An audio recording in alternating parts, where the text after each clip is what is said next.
Bueno, buenas tardes, mi nombre es Mariana Gamba y como quienes me precedieron soy docente de la Cátedra de Derecho Civil.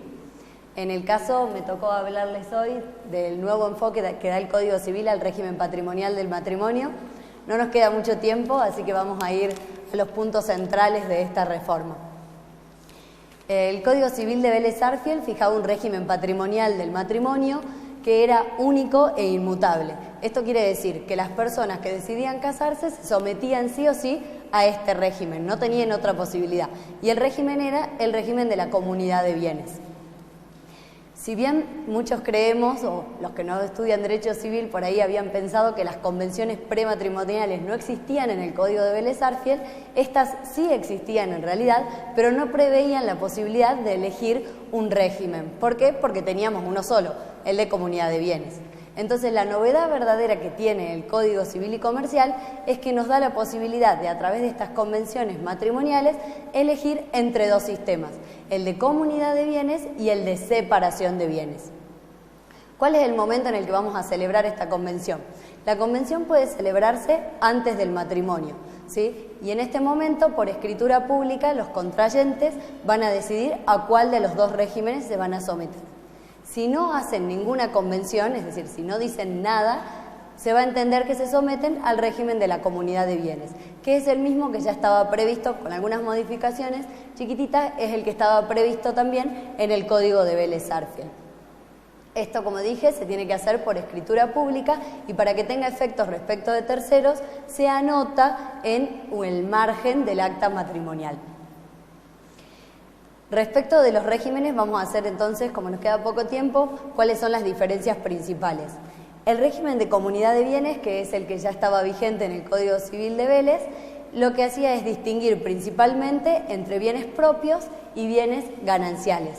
Los bienes propios, que están enumerados actualmente en el 464, mencionan, entre otros, aquellos bienes de los cuales ya era titular la persona antes, o sea, ya era propietaria la persona antes de contraer matrimonio, y también aquellos que adquiría con posterioridad, ya sea por donación, por legado o por herencia. Por otra parte, teníamos los bienes gananciales.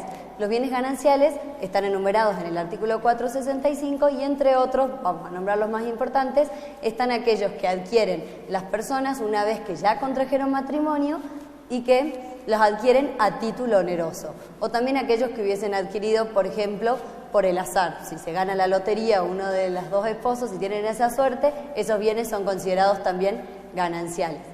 Asimismo son gananciales los frutos civiles de las actividades que desempeñaran cualquiera de los dos contrayentes. Es decir, el sueldo de los esposos va a ser un bien ganancial. ¿Cuál es la diferencia entre los bienes propios y los bienes gananciales? Los bienes propios que tiene cada una de las personas son aquellos de los que van a tener no solo la administración, sino también la libre disposición.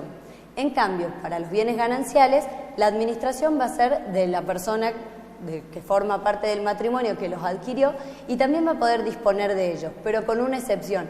La excepción está dada respecto de los bienes registrables, como puede ser una casa, o sea, un inmueble, o puede ser un auto. Los bienes registrables requieren, si bien los dispone la persona que los adquirió, por ser gananciales requieren del asentimiento de la otra persona que forma parte del matrimonio para poder disponer de ellos.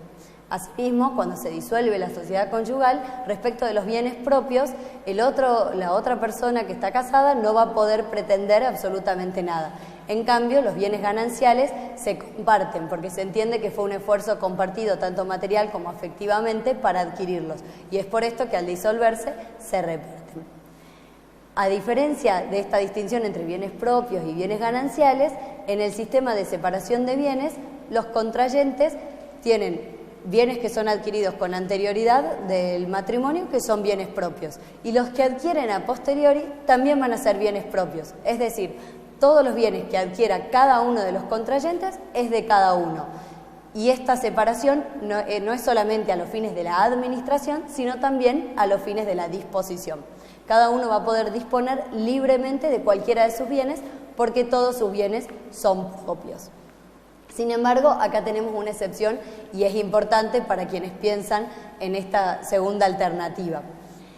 La excepción a este caso es aquellos gastos o deudas que contraigan cualquiera de las dos personas en el matrimonio que tengan que ver con gastos de la familia o de la vivienda familiar. En el caso de que alguno de los esposos decida contraer una deuda para sustentar necesidades que son importantes para la familia, para la vivienda o para la educación de los hijos, por estas deudas, por más que la contraiga uno solo de los esposos, van a responder igualmente, solidariamente, los dos. ¿Sí? Esa es una excepción importante que protege a la familia, a la vivienda familiar y sobre todo les da protección a los hijos. Entonces no quiere decir que porque yo decida someterme a la separación de bienes voy a estar desprotegiendo a mi familia, a mi vivienda y especialmente a mis hijos.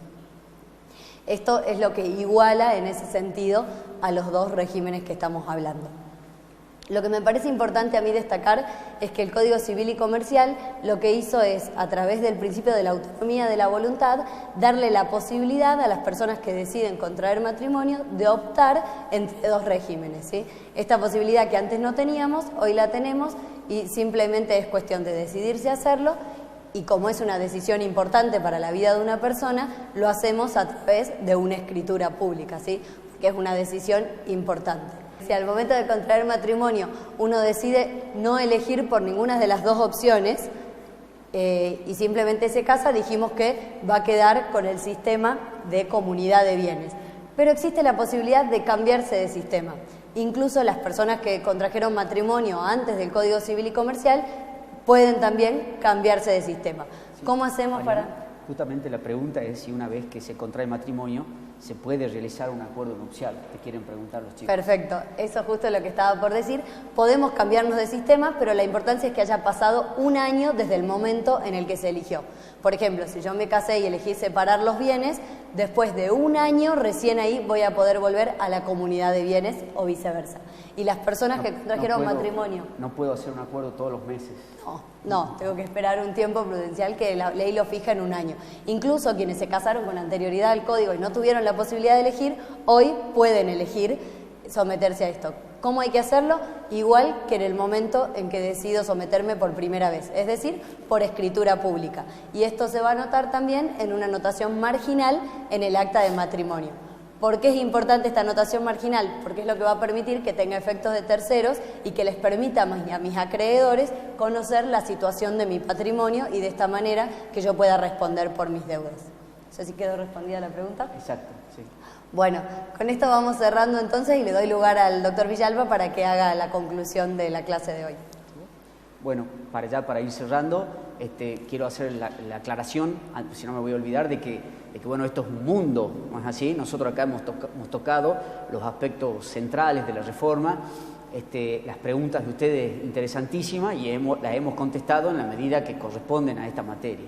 Acá justamente, fíjense que hemos ido siguiendo la evolución desde la persona, la capacidad de las personas a cargo de la doctora Paula, luego los contratos a cargo del doctor Sergio Arias y Julio Ignacio Lascano, y hasta que hemos llegado al derecho de familia, los derechos reales también, es decir, cuando sos dueño de las cosas, hasta que hemos llegado a al derecho de familia. Fíjense que va llegando el correlato, el derecho civil es el correlato de la vida de una persona desde que está concebida en el seno materno y hasta que va desarrollando todo lo que una persona va desarrollando en la vida.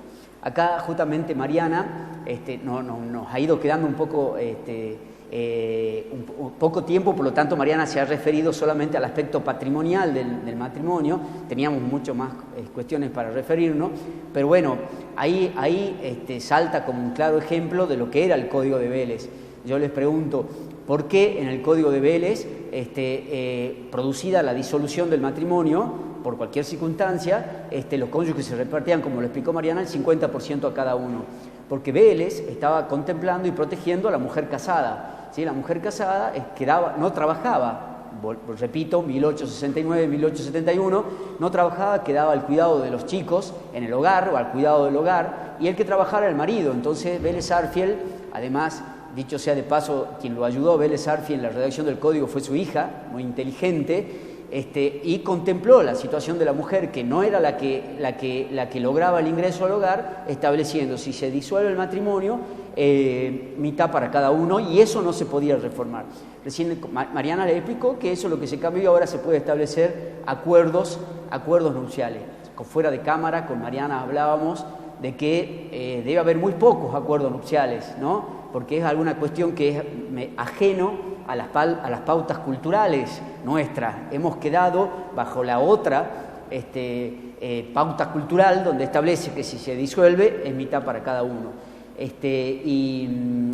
Lo otro es una cuestión que todavía muy practicada en Estados Unidos, según uno lo puede ver por las personas famosas que contraen matrimonio, que ya pactan qué va a pasar para después de su muerte, de su disolución. Acá para nosotros sería como una cuestión difícil, extraña, pero la ley lo da al alcance de todos para que el que quiera echar mano de este convenio lo pueda realizar. Fíjense ustedes que recién leíamos, teníamos mucho más cosas para traer, pero de alguna manera, ¿cómo podemos sintetizar el Código Civil? Es un código una de las primeras preguntas era si era más flexible que Vélez. Sí, es más flexible, es menos casuístico, pero a su vez, fíjense que consagra responsabilidades, ¿sí? Cada persona es libre de hacer lo que quiera dentro de lo lícito, pero será responsable. ¿Qué es la responsabilidad? Es la posibilidad que tiene el ordenamiento jurídico de imputarle las consecuencias al autor de un acto. Entonces yo decía, ¿no? Y recién hablábamos también con Mariana fuera de cámara, y decíamos, es común que ahora los chicos desde novios se vayan a vivir juntos, ¿sí? Esto que parece ser una cuestión no sé si ya a esta altura llamarle transgresión, pero una cuestión de ir contrapelo de lo que se estilaba, de lo que generaba consecuencia jurídica, hoy genera una consecuencia jurídica, y vivir junto de los chicos trae una consecuencia jurídica. De mínima van a ser responsables del accionar del otro, ¿sí? Porque es compartir un proyecto de vida, ¿no es cierto?, juntos. Tenés derecho, querés hacerlo, pero también vas a ser responsable de los actos que haga uno u otro en las condiciones que lo establece el Código Civil. Por lo tanto, de alguna manera este código, como decíamos al principio, contempla todas las situaciones, pero también genera una suerte de responsabilidades a todos los actos que realice una persona. Muchos actos en el Código de Vélez, por falta de previsión, quedaban fuera de la responsabilidad. Si dos personas se iban a vivir juntos y hasta podían vivir muchos años, la cuestión, hasta que la jurisprudencia fue fallando en sentido contrario, podía ir dejando sin protección a uno de los contrayentes. Bueno, por lo tanto, ¿cuál es el criterio? El común denominador que exige el Código para que se celebre un matrimonio válido, el consentimiento. No exige más requisito que el consentimiento, con lo cual el Código trata de igualar a otros ordenamientos jurídicos del extranjero, ¿no es cierto? Y fundamentalmente, fíjense que el Código Civil acá sigue a la Convención de Nueva York, ¿no es cierto?, respecto a los matrimonios, que fíjense que hubo que buscar un común denominador. Entonces hubo una Convención de Nueva York del Derecho Internacional Privado que dijo, palabra más, palabra menos, celebren el matrimonio como lo quieran celebrar, pero hay un requisito que es insolayable y que se debe cumplir en todas las formas de matrimonio, que es el consentimiento. ¿Sí? Es decir que sin consentimiento no hay matrimonio, con consentimiento hay matrimonio o hay una unión convivencial y por lo tanto ya genera responsabilidad. Por lo tanto, entonces, hemos cerrado uno de los aspectos. Esperemos que este no sea el último encuentro, que la universidad les facilita a ustedes. Es un lujo, ¿no es cierto?, que podamos hacer un estudio más allá de que existen un montón de aspectos que todavía quedarían para ser analizados en otro encuentro. Hemos ido, los profesores hemos hecho un esfuerzo de sistematización para poderle, en este poco tiempo, llevarle lo principal y para diferenciar un ordenamiento jurídico de otro. Así que, por sus preguntas, que todas nos han ido orientando en nuestra exposición, y por su atención, les damos las gracias a ustedes y a la universidad por habernos facilitado este medio para estar en contacto con ustedes.